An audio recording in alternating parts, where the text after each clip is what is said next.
I'm gonna be honest.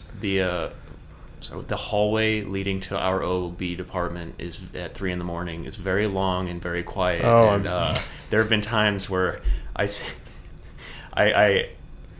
like, do I push through or do I deliver this baby right here? You see like their yoga pants all of a sudden get like a protrusion, and you're just like, I'm like right there. Go faster and then just stop. It's also see if it comes very out. far away. Like, It's there's very far. There's no good way to get there fast. No, Well, I remember that on the ambulance, like you're bringing this patient and then you're like pretty imminent and you're like elevator up to another floor, down another hallway. You're like, come on, elevator. We made it here. That's only half the battle. They used to make us go through the basement for Yeah. like patient privacy, and then I'd go, ma'am, do you want to get there quickly or not quickly? And they're like, quickly. And I'm like, all right, well, Great, we're patient's going right preference, through. right past the Starbucks. Yep. So, I mean, Because patient you're in the safety. main lobby at that point. Yeah. All eyes are on you. Yep. It's But a if hospital. it's at night, then there's really Yeah, not that's true. anybody there.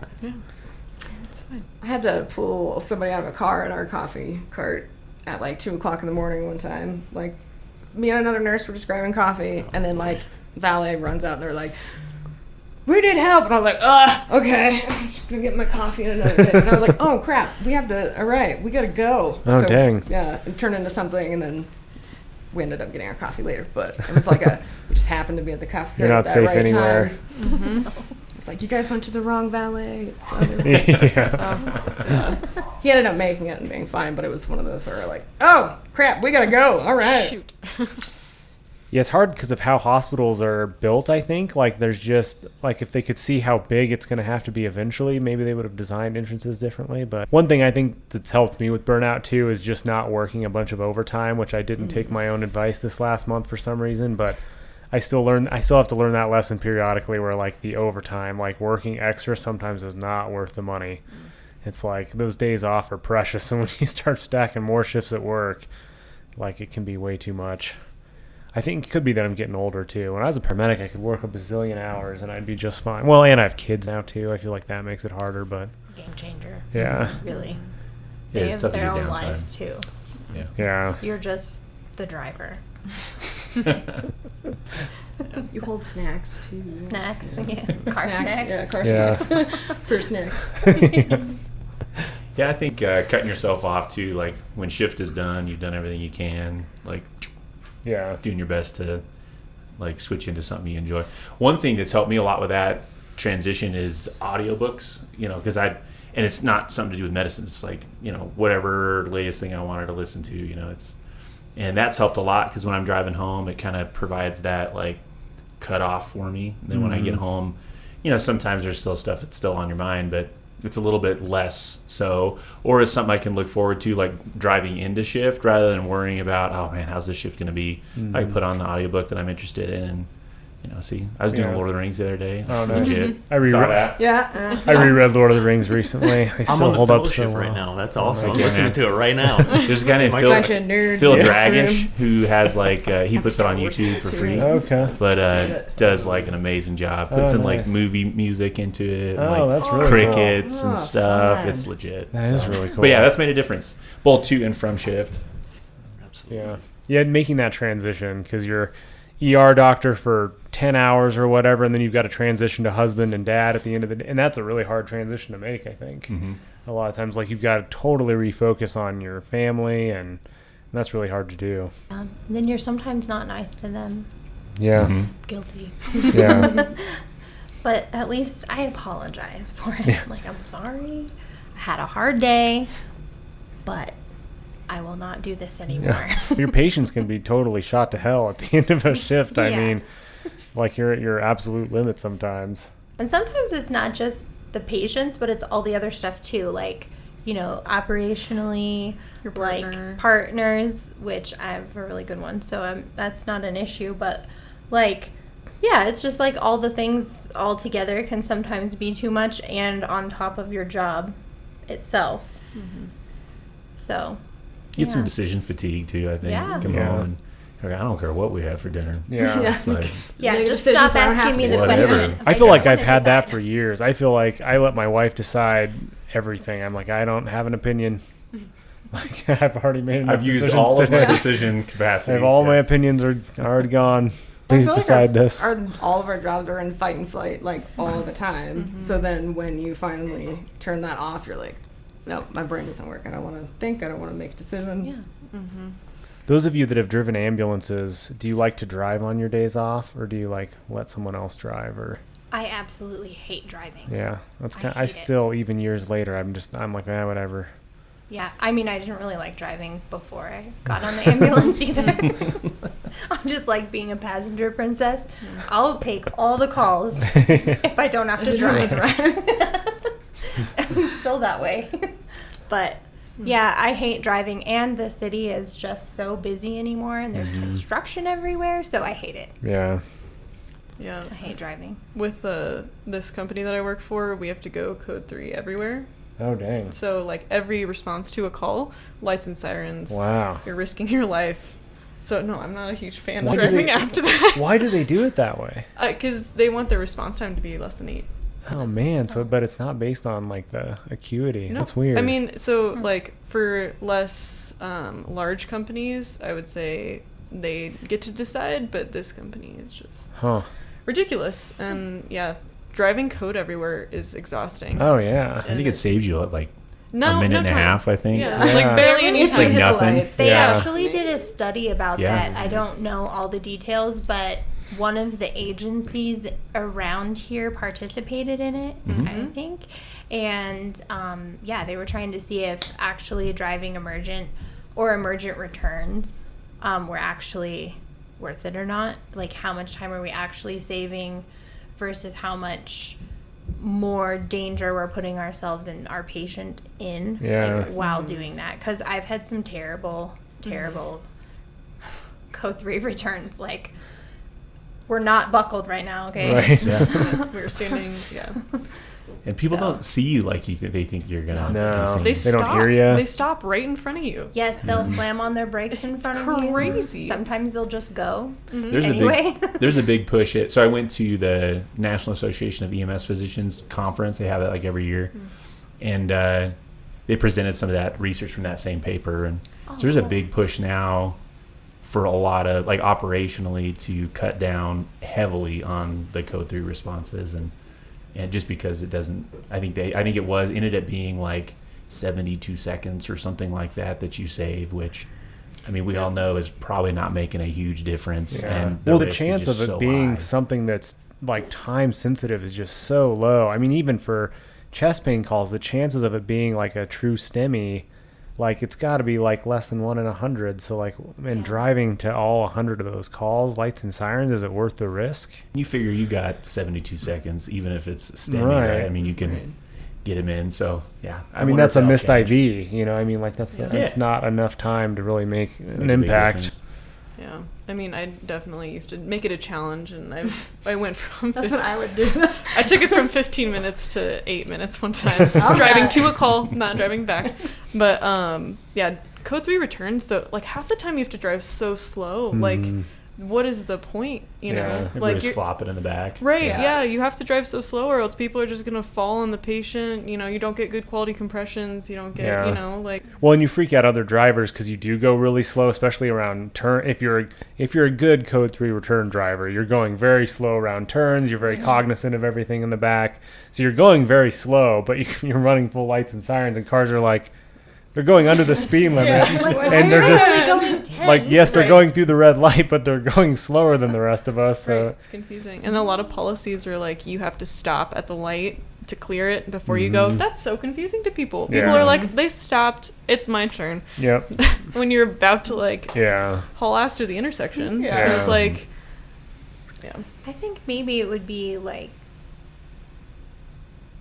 I can't think of the word, advantageous for like driving school to teach, like, Don't they? They used to. Yeah. But I mean, I don't know if they. It's like pull to the right. I don't That's know. it. I've That's seen it. the no, driving they people are teach doing. I don't know that, if but they I mean like have what school we for it anymore. actually do, like come to a full stop. Like, at I'm the sure. I intersection. bet you they do Like, teach it, but when you think about it, like all of our psych patients that are high on meth, all of them have driver's licenses. They're all out there. That's true. They're all out there driving around. Yeah, we That's just why passed one do not get yesterday. into road rage with people because you don't know who's in that other car.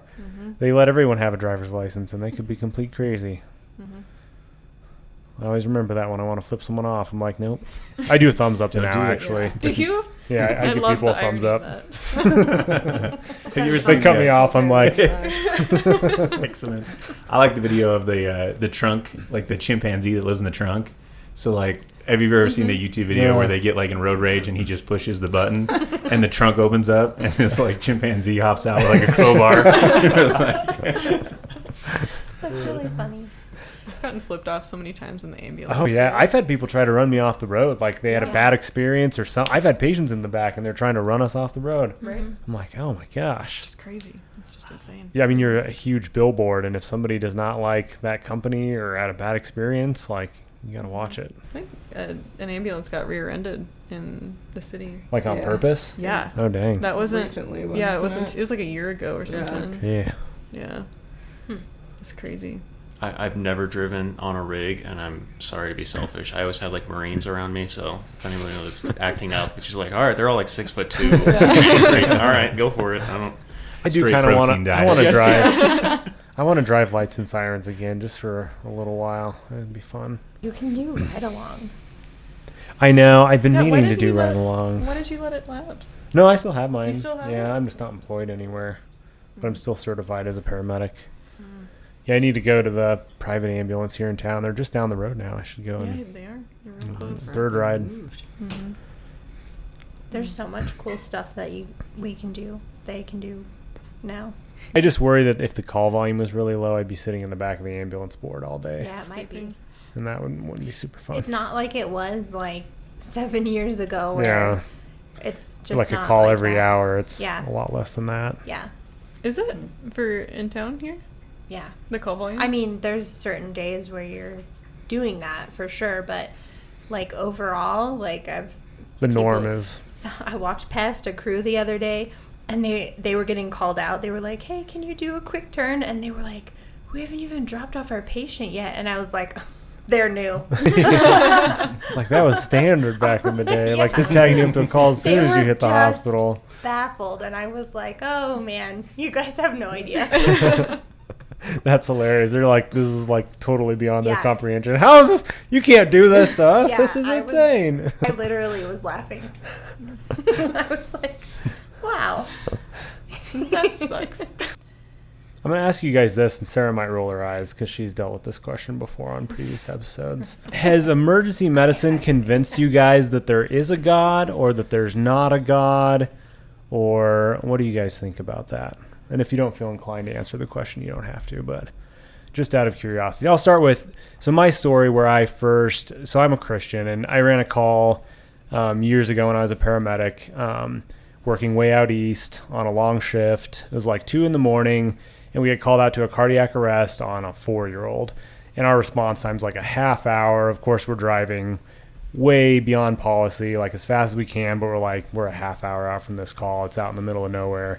And, BLS Fire had done a great job of, going through the ACLS algorithm on this kid, and still no pulses back. So, I pull out my glove where I wrote down all the pediatric doses for this size kid, and we give some epi, give some drugs, we intubate the kid, try to do all the other things, and we still don't get pulses back. And we ended up flying the kid just because I didn't have it in my heart to pronounce him on scene. And so they did chest compression somehow on the way, even in the helicopter. And of course the kid didn't make it. But that was kind of a big call where I was like, how could, if there is a God, why would he let something like this happen? Like totally healthy kid just dies in his sleep one night. Like it just doesn't make any sense. And I wrestled with that for quite a while. And I kind of came to believe that, the ramifications of free will and the earth that we live in means that there's things that happen beyond our understanding. And it's just, even at the DNA, the cellular level, there's free will. God doesn't intervene on absolutely everything. And so some things just happen. And I've kind of accepted that. And I still believe there's a God and that he's involved in some way, but that free will has these ramifications we'll just never understand. And even in this kid, it could be something weird with his DNA or something at the cellular level that God's not going to intervene on because we have free will. And I think there's a lot of very obvious examples of that, but I think these are more subtle examples, if that makes sense, if I'm making sense with this. But what are your guys' thoughts? I totally believe there's a God. My dad's actually a pastor, so I grew up as a preacher's kid, and I had to make it my own, obviously.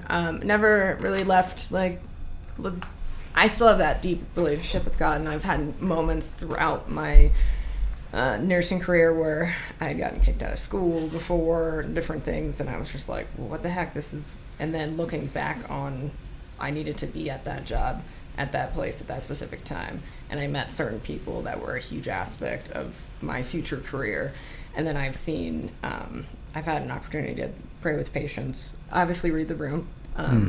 My voice is very sarcastic normally, so sometimes I still explain it to my husband. I'm like, I'm being sincere, it's just really sarcastic, just how it is.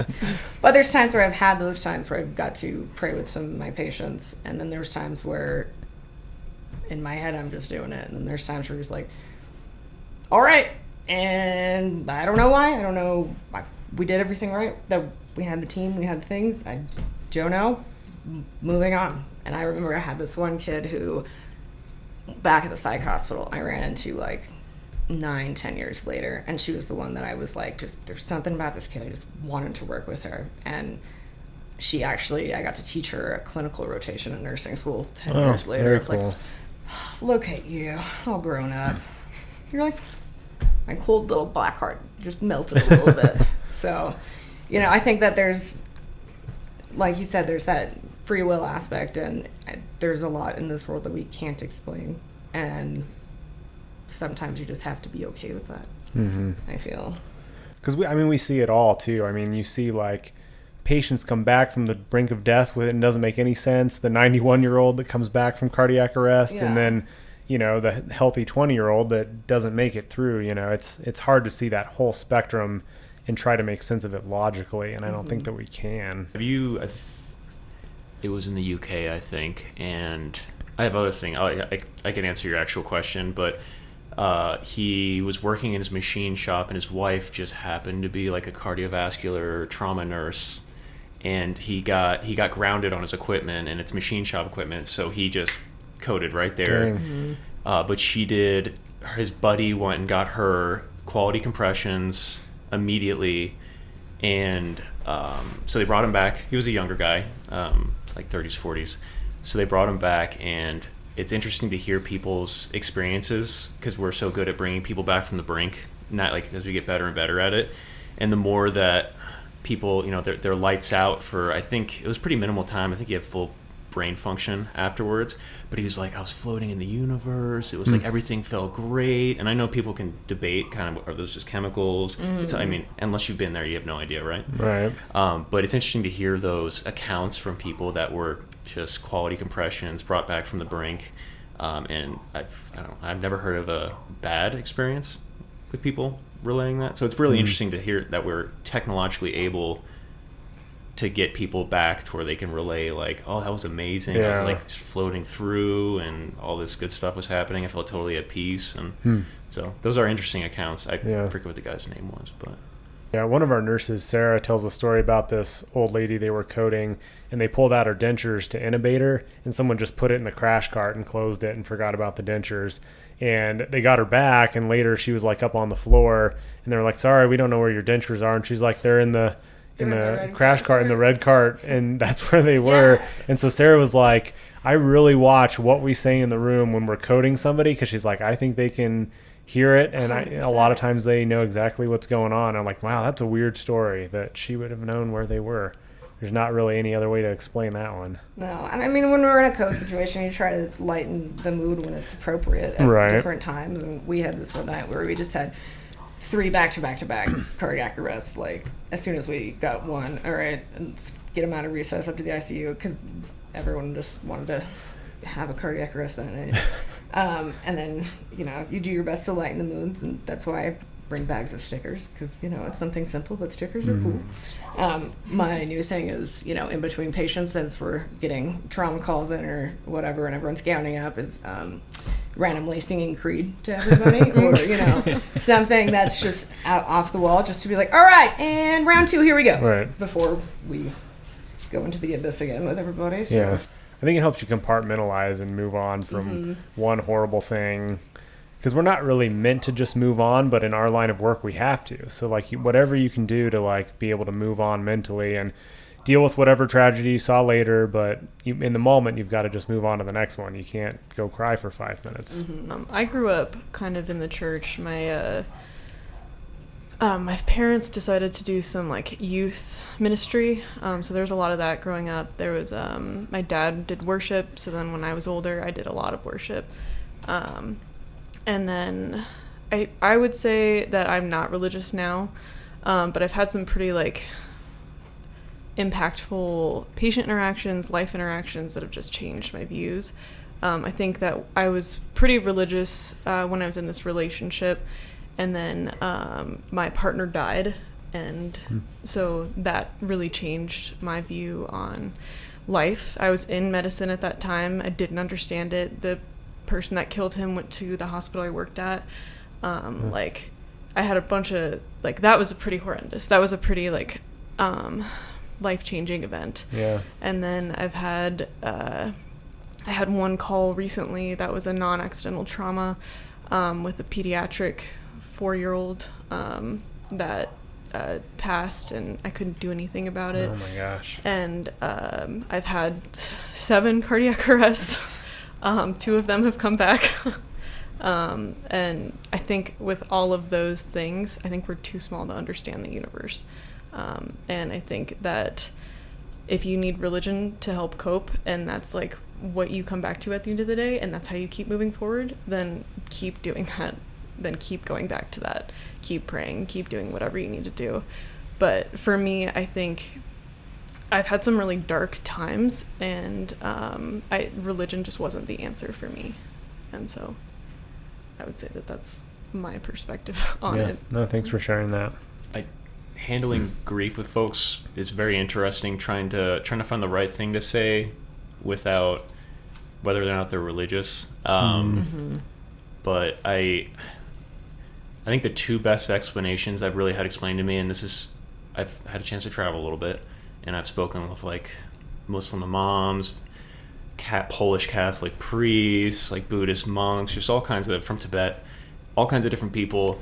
And I think the best explanation too is kind of like what you're talking about. Why would God let something happen? Well, it's kind of, if, do you have kids? And people are like, yeah, I have a kid. And it's like, would you give your kid everything and spoil them and not give them any hardship throughout life and not teach them how to deal with all these things? It's like, no, that'd be spoiling them. I'd be a bad parent. It's like, well, I think God's the ultimate parent. We get all these challenges, and obviously if you have pediatric patients, we kind of get the tools to handle these things, to enable us. It's like that free will. It's just kind of giving us the opportunity to help ourselves. And I watch, he's a geologist and an astrophysicist, and he specializes solar bodies, the sun and this, that, and the other. He's also a Christian. And the way he reconciles, because obviously there's kind of different opinions based on science or faith, what have you. And I do like his explanations of, you saying that these things don't mesh, it's you saying God's a terrible engineer. That's his thing, because if you were a creator of something, cellular level, why wouldn't you just make all these systems that work, physics, biology, so that things work a certain way, which is why, why would this child get a congenital birth defect? It's just the system that was made, instead of having to micromanage everything. So it's interesting to see people that have science backgrounds kind of reconcile that with other folks, and then obviously other people of faith, comparing it to being a parent and kind of your experience as a parent. So I found this very helpful with talking to people. As someone who doesn't have kids, so I always have to mention I don't have a kid. Right. Sorry, but sorry. But I do like those two those thought paths I've found to be helpful for me, because I don't think emergency medicine hasn't really changed my views.